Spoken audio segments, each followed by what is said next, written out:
This is NEGOTIATEx TV.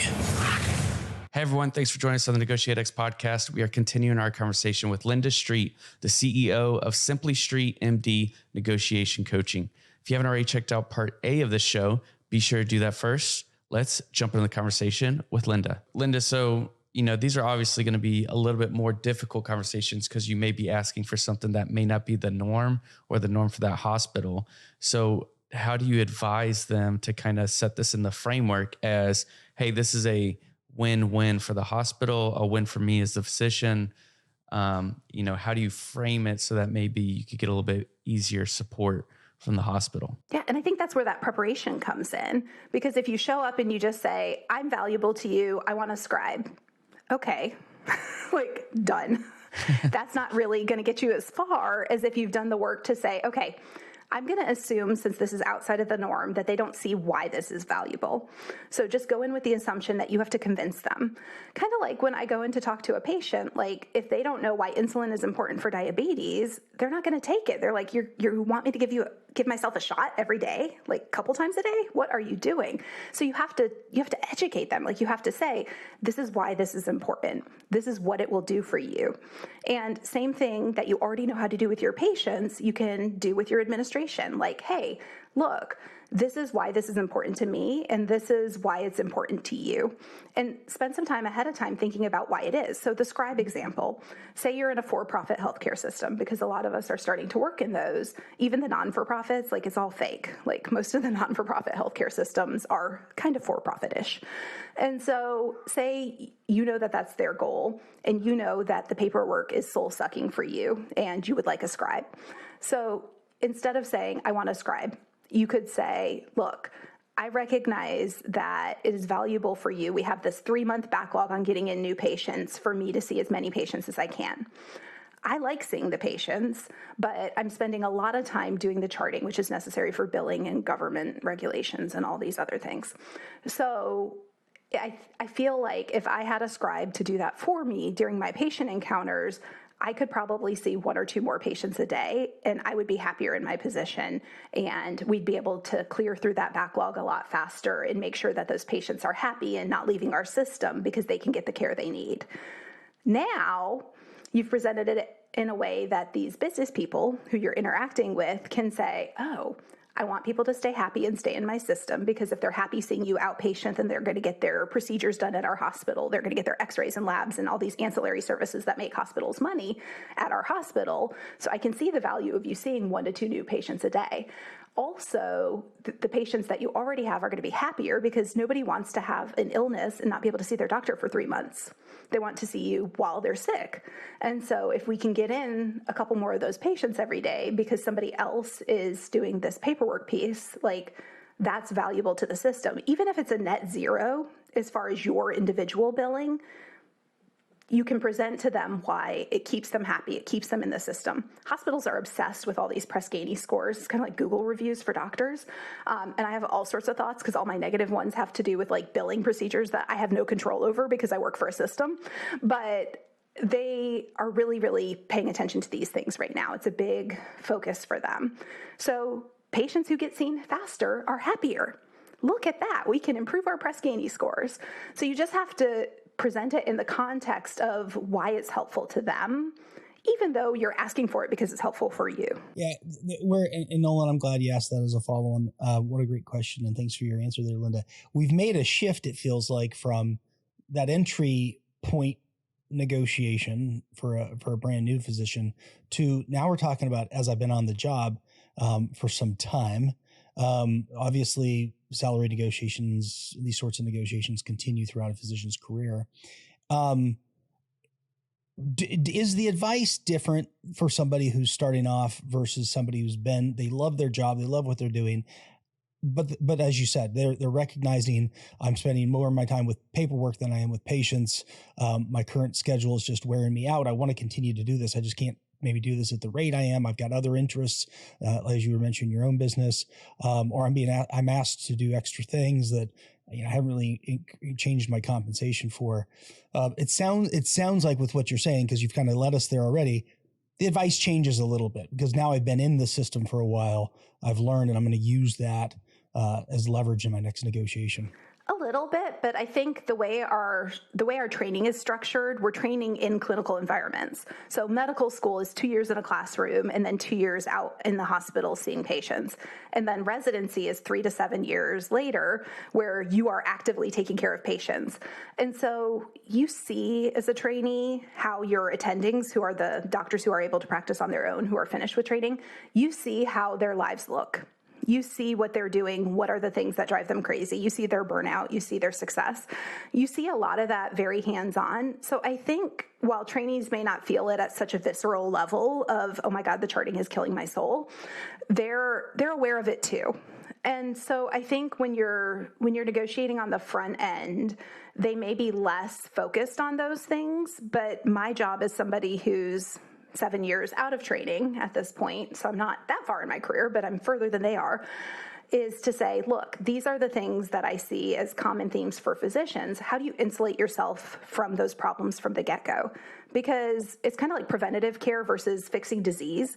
Like if you can set yourself up for success, from the get-go, that is so awesome compared to having to fix problems after they've occurred. It's like the ounce of prevention and a pound of cure. Like if I can bring to their awareness, these are really big concerns for practicing physicians.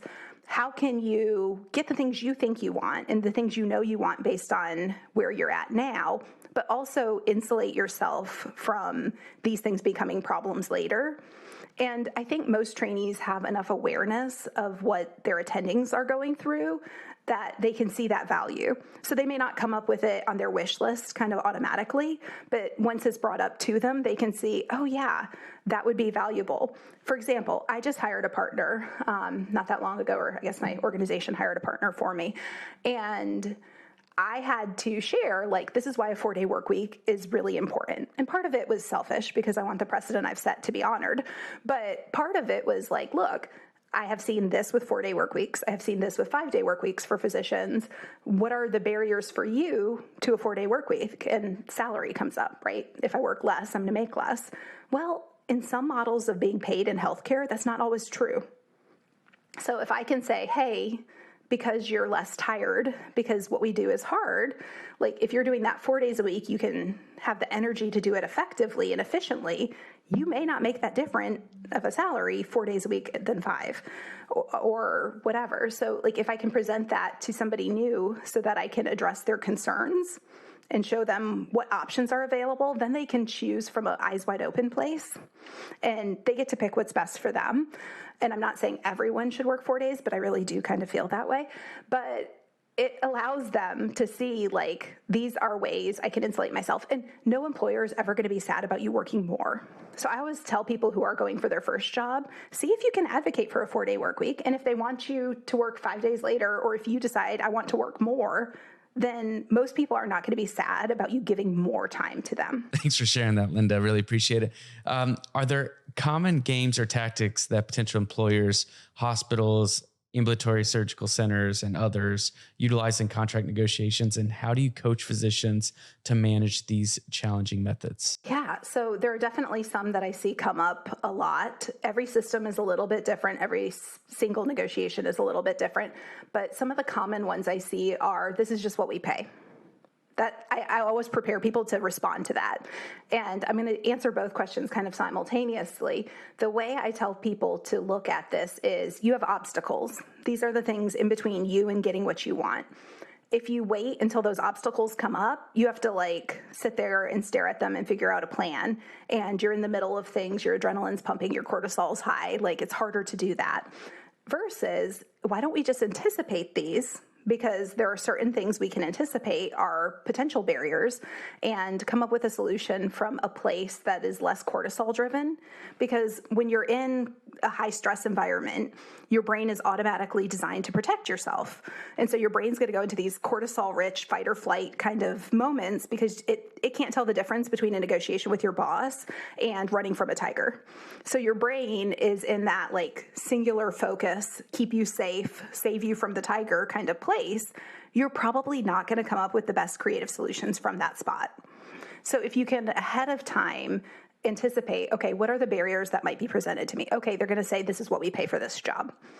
Okay, how do I want to respond to that? When it's not scary, there's no hormones involved, I have somebody to sound things off of, which is the me in the equation, and we can come up with a solution ahead of time so that when this is said, because some of these obstacles are going to present, I know how I want to respond. I have at least a kind of broad roadmap of how to engage, how to respond from a more collaborative, creative place in a less responsive, defensive place. So this is just how we pay. Number one. The second one that I see a lot of is fake urgency. So they've taken 6 weeks to come up with a contract amendment for you, and they want it signed tomorrow by 5. And you're like, I haven't talked to my lawyer. I haven't thought about this. And I think we're such rule followers in medicine. Like, we've been indoctrinated with all these rule following kind of qualities for our whole lives. And I think most people are a little bit rule followers anyway, right. But except my 7-year-old, he doesn't like any of the rules. But we're indoctrinated to follow these rules. And so when they say you have to respond tomorrow by 5, it feels like a very real thing. And most of the time, this urgency is completely artificial. Y'all know these things. Like, This is just created to make you make a split decision and not to be thoughtful about it. So I think saying something along the lines of, I understand that you want to get this wrapped up, that you want to move forward, and that it's important to do that in a timely fashion. However, I'm really looking for a sustainable relationship, because turnover is a big pressure point for hospital systems. Turnover is really expensive. It's hard to recruit people. We're in a major healthcare shortage, so finding a new person is not necessarily simple and not cheap. So turnover is a really good kind of pressure point for them. So it's like, I want this to be a sustainable relationship. I want to stay in this role, and I want it to be successful. To be able to do that effectively, I need a little more time to think about it. Let's circle back on whatever date you choose. And all of a sudden there's a new guideline. And most of the time, that urgency magically disappears. Like, all of a sudden, no one's going to die if you don't respond tomorrow by 5. And I have had some systems that they're like, it's this or you're fired. So I have seen physicians in that, like, you will sign this amendment that we've created that you're at the mercy of, or you will be fired. And how you respond to that depends a little bit on what your best alternative is. If you have a strong best alternative, like for me, that wouldn't fly. Right. I'm like, I have all these other options I can do at any given point. If you are going to treat me that way, I am going to say, well, I'm not responding without giving it thought. And if that's the case, then let's draw up my termination agreement. That's not going to fit for everybody. Like, that's my position. But if you really need that job, you may respond. You may say, I really need this job. I'm going to respond by then. And you get your team together. You get your lawyer on board. You try to call everybody quickly to make sure everything lines up so you can respond in a way that's best for what you can do with that time frame. But I think a lot of times they're bluffing. Yeah, absolutely. I like the first point really that you kind of brought up there, Linda. And that was hey, let's kind of war game this. Let's go through what are some of the responses that you're going to get and how are you going to address them? And so I think that was key. I'll build off the same reaction, Nolan, which is this fits very well with the importance of mindset and preparation, right? If I'm going to anticipate, I can better respond and not respond in the moment, but have thought about this. How do I actually want to lead? How do I want to get creative? And then even the fake urgency piece, knowing what my BATNA is, we know obviously as negotiators, that's a critical tool of strength. And if I prepare my BATNA ahead of time, then I feel more, confident that I can rely on it when I need to. If they're saying, no, you're going to be fired. Okay, well, I've thought and I've done some preparation, right? So that's a benefit. You mentioned earlier the importance of getting these right, getting yourself into a good situation so you avoid a bad situation later. I want to talk a little bit about those bad situations.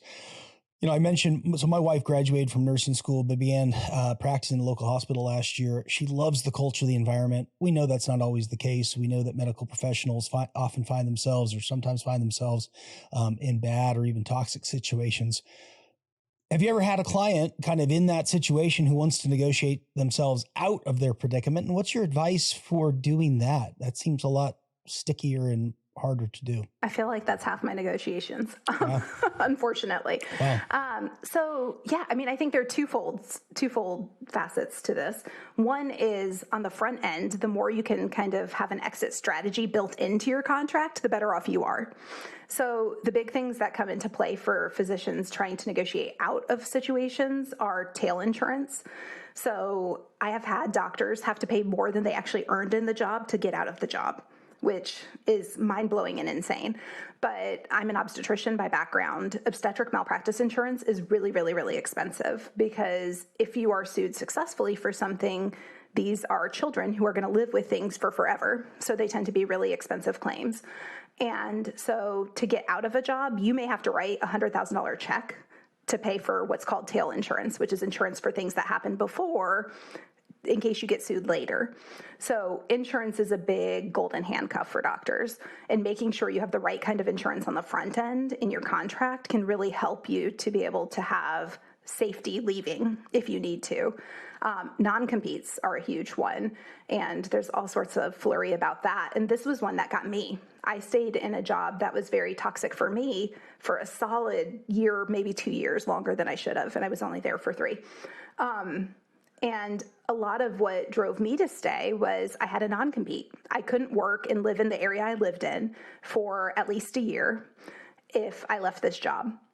And I had family reasons why I needed to stay in this community. So as a new grad, I felt like my choice is to be a doctor and suck it up, or to not be a doctor and how am I going to feed my family? How am I going to pay the bills? And so I stayed because those choices feel very like this is life or death. Like I can feed my family, or I can just have all these student loans that don't pay themselves, ruin my credit score, and live under a bridge. Like that was how my brain saw my 2 choices. And so I think being willing to negotiate that on the front end so it's less catastrophic is great, but also being willing to challenge yourself. Like, how much of a barrier is this? Is this non-compete really life or death? And for me, ultimately, I decided no, it wasn't. And I did travel medicine for a year while my non-compete waited its time out, because sometimes you can get away with pushing it, but you're always vulnerable to them suing you for violating it. And I was leaving the job from a position that I was confident I would be the one they made an example of. So for me, I had to come up with a plan for a year. And I was like, I can do travel medicine. And travel medicine, as we've heard a lot of over the COVID pandemic, especially from a nursing perspective, tends to pay more per day because it's PRN work. It's something that's not reliable. You don't get benefits. You don't get all those things. So it has to be compensated better. So I could do that 2 weeks a month and take care of my family. And it was not optimal. Like, I didn't want to be away from my 4 and 7-year-old every other week, but it was survivable. And what it bought me was the freedom to do a job that is better fitted for me, to do a job that I'm now home every night and I'm happy and engaged where I wasn't before. And so I think being willing to challenge yourself on what your possibilities really are is important here, but protecting yourself on the front end from these non-competes and insurance problems and snafus. So to the doctor who's on the front end, we have to set ourselves up with an exit strategy. To the doctor who's already in that environment, really challenging just how limited your options are. Because the reality is you're somebody smart enough to have gotten through medical school and to take care of patients. You are also smart enough to find something you can do for whatever time frame. And you're smart enough, even if you can't relocate, because a lot of us can, like we can just get up and move, and that's a loss for the community. So I would say from a global healthcare perspective, that's really dangerous from a non-compete standpoint, but it is a doable thing. And for people who can't relocate, like there are other options. You could potentially do telemedicine, you could do pharma, you could do something else for a year or 2 years until you're not constrained by those legal parameters, and you could decide what you want to do when you're not. A lot there. I know Nolan was going to ask about non-compete. I'm going to just kind of step in and ask a different question here with everything you're mentioning. Travel medicine obviously has become huge.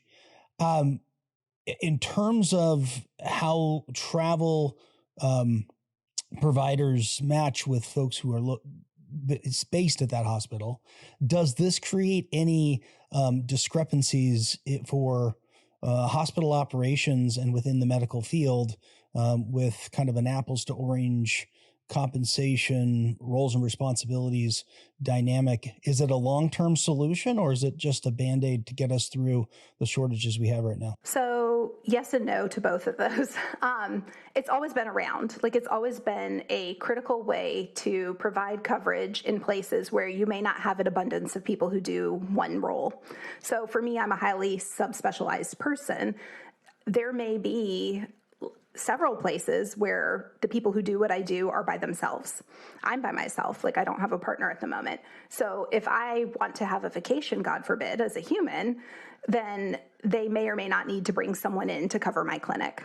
And so there are different roles and different systems that require different levels of coverage. But I think there will always be a need for some of the positions in some of the places, especially when you get out to more rural healthcare. Some of the roles I did were in like Montana or South Dakota, where I was the only one who did what I did for hours and hours and hours. And so when that person's out of town, or for that person to have a sustainable lifestyle so they can continue practicing in that environment, they may need coverage here and there to be able to cover them. Now, that's different, and that's kind of historically what it was mostly for, is stopgaps in between having someone to fill the role permanently or to supplement someone who is permanently there. We've seen a lot lately, especially with nursing, and this has gotten a lot of attention, that the compensation for these fill the gap places, because we've seen a lot of attrition from nursing because healthcare has been more difficult to work within in the last few years. So it's happened more with nurses, but I think it's trickling down to doctors now. We're going to see that kind of later because the urgency is starting to change a little, and that's when they're going to start pulling out, I think, a lot.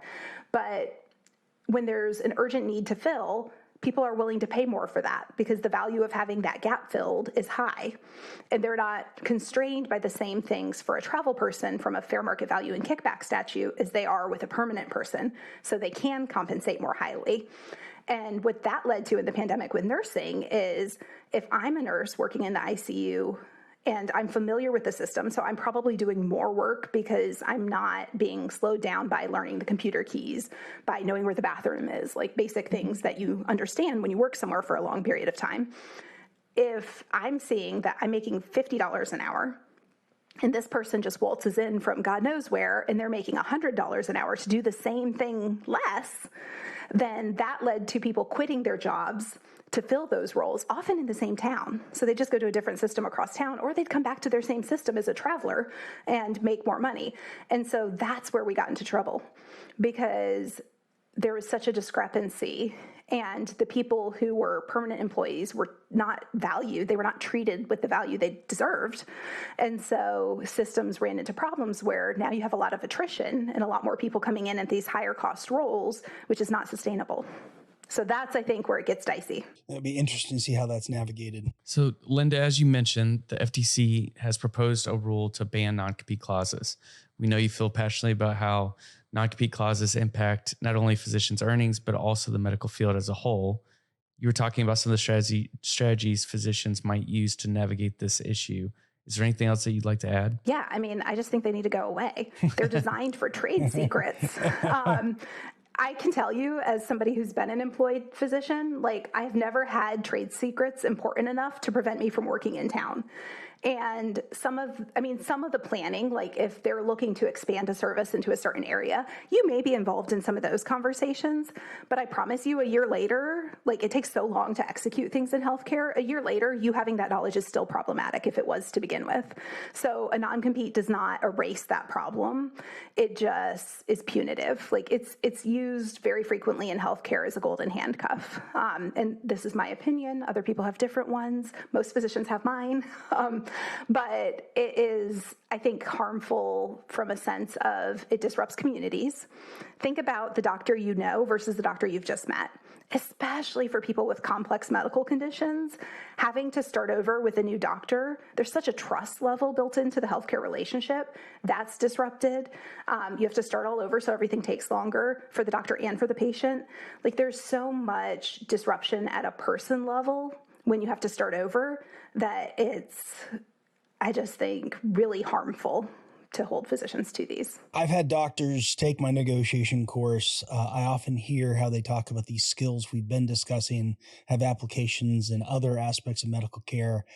Could you share from your own experiences how negotiations or the communication skills that you teach and share with others show up on a daily basis for physicians as they work with nurses across departments, hospital administration? Yeah, I mean, I think the skill set you already have, this goes two ways, right? The skill set you already have makes you more able to negotiate effectively.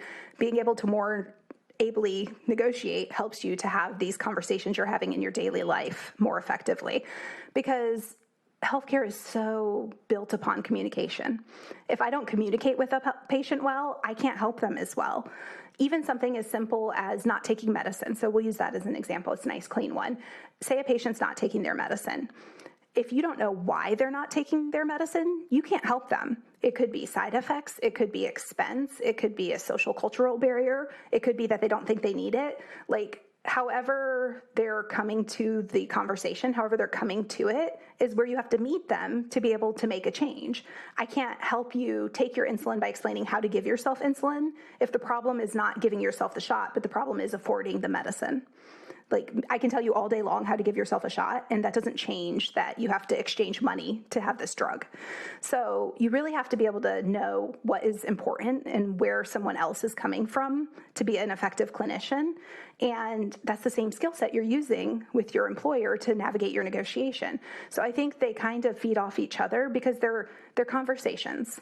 It's a conversation between two parties, or more sometimes, but mostly between two parties, where you both have different needs, different kind of holistic ways you're coming to the conversation. And the more you can stand under that person's reality, the more you can meet them where they are, the better the conversation is going to be at getting whatever outcome you want. Now, whether that be getting a patient to take insulin, whether that be getting my employer to pay me what I should be being paid, like, it's the same skill set. It's just how you're using it. So I think it benefits both ways. Yeah. And I would, again, those conversations at the desk with the attending nurse or right. Yes. With the healthcare team. Yeah. And then I would think, especially with patients, when you're talking care plans, procedures, I mean, what's getting in the way of them doing what you're asking them or advising them to do? That's got to be some of the more difficult negotiations that doctors have to navigate. I'm also curious, doctors are often looking, whether it's to pharmaceuticals companies or medical device developers, for the latest and greatest to improve patient care and health. And yet the doctors themselves obviously don't conduct the procurement for these items. And sometimes the tension between managing costs and patient care can be really tough. Can you tell us anything about how that process works within the medical field? And is there advice of what doctors can do to be more persuasive when talking to their purchasing agent? Yeah, so this is an area I don't spend a whole lot of time doing many navigations within, but I think that, again, it goes back to why is this valuable and how does it meet our goals? So value can either be because it's cost effective, or value can be because it saves lives. So I live in Georgia, and Georgia has embarrassing maternal mortality statistics, to say the least. I think we're usually 50 or 49 or something really tragic. And so one device we've tried to procure is this device that helps reduce the risk of postpartum hemorrhage or bleeding after a delivery, which is one of the leading causes to moms dying. And so even if it's more expensive, when I can go to a CEO and say, look, this is a 27-year-old's life that we're talking about, and this $2,000 device may make the difference in that. And to be honest, if they don't want to hear that argument, I don't want to work there because to me, that's a no-brainer. But they live in a world with budgets. And so they may say, well, are there other ways you can do this with what tools you have? And so then it's up to me to say, this is the data for the tools I have. This is the data for this device. Why is it worth your investment? And so I think your job when you're trying to procure those things is to be really clear on why it's valuable. You can't assume someone else is going to see value in something you see value in. You sometimes have to take them there step by step from A to Z to say, look, this is exactly why this is valuable. And this is the downstream impact. Do you want the PR nightmare of a mom dying at your hospital because her family's now on Facebook talking about how they died at your hospital and da-da-da-da-da? And not that that's the most important piece. To me, I'm like, hello, it's her life. Like, do we need to have a conversation beyond this? But I might need to point out to people who live in a spreadsheet world, like, look, these are the downstream ramifications of this. This is going to lead to X, Y, and Z. These are possibilities that are also able to be mitigated by potentially having more tools. And so I think that for a doctor, it's really easy to say, but this is going to help someone. And that's enough for us. That's a hard stop. And it should be. Like, if you're not coming to medicine that way, please don't be practicing medicine. Don't take care of me. But you have to be able to translate that sometimes to the audience that you're communicating with. And so I think having that data, doing your homework ahead of time can make you a lot more effective. As a closing idea, how has building your own negotiation skills made you a better physician? And is there anything that you'd love to share with our listeners that we didn't ask you today? Yeah, I mean, I think that the more you build communication skills, which is how I see this. Like, I see negotiation is really just becoming a more effective communicator, becoming more effective at connecting with humans so that we can both hit objectives that are important to us. And I think that that skill set is always going to benefit you. Like, connecting to my patients as individual people has become much easier when I've started looking at it not as, okay, you have this condition, this is the treatment for this, but rather you have this condition, this is the treatment for this. How are you coming to the table? What are your obstacles? What are your barriers? How do I want to respond to those things? How can I represent this in a different way so that it's more effective to communicate what I know to be true? I think when you can come at these conversations from that place, you're going to connect with people better. So if I am treating my patient as a human with individual concerns, they're going to open up to me more. They're going to engage in that conversation more the vast majority of the time. And they're going to leave the conversation feeling heard, which is huge, especially when you're dealing with marginalized identities and marginalized communities. Like, a lot of the reason that there are disparities in healthcare is because those communities feel like they can't trust the system. And for a lot of reasons, they can't. So those are valid concerns. I may not relate to that as a white woman all the time, but I am obligated as a physician whose goal is to care for this patient to at least engage in the possibility that their reality may be different than mine, and I need to meet them where they're at and hear them. So I think that these techniques that help me to understand these business people that I may not relate to their goals the same way, because I'm like, let's just take care of the patient, has been translatable to let me meet my patient where they're at better and be able to step aside from my own biases and my own lenses that I'm seeing this picture from enough to be able to help effectively. So I think that has been valuable enough that this journey was worth it, regardless of any other valuable things that I've gotten from it. Awesome. Well, thank you, Linda, for being on the podcast today. Really appreciate it. This is a podcast that is all about elevating your influence through purposeful negotiations, and you definitely helped us explain why it's so important and everything like that, even for medical professionals. So thank you very much. I'm going to turn it over to Aaron for closing thoughts. Yeah, I feel like we just scratched the surface, Linda, so we'll have to have you back on. I think it's a fascinating topic, looking at a specific group, and I hope that for those who are listening who aren't physicians, you'll hear the broader application around things such as, engaging with confidence, negotiating with great clarity, being able to communicate value, and thinking how the broader application shows up, whether it's in a salary or compensation negotiation or just in our day-to-day lives. And I think Linda illustrated that beautifully. So Linda, thanks so much for taking the time to come on with us. Wish you the best. Going to encourage folks to check out your podcast and go listen to you and get some of those tidbits of wisdom that you are sharing on a weekly basis. So thanks for doing that. Yes, thank you so much for having me. And for those of y'all that are listening that aren't in healthcare, everyone is a patient. Like, you can use these same strategies to more effectively advocate for your healthcare. Great point. Well, that is it for us on the NEGOTIATEx podcast. Thank you so much for listening. If you haven't already, please rate, review, and subscribe to the NEGOTIATEx podcast, and we'll see you in the next episode. Hey, thanks for checking out this video on NEGOTIATEx TV. If you found any value at all, please hit the subscribe button, hit the notification icon if you want to be notified of future videos. And then we also have a couple videos over here that you might be interested in checking out.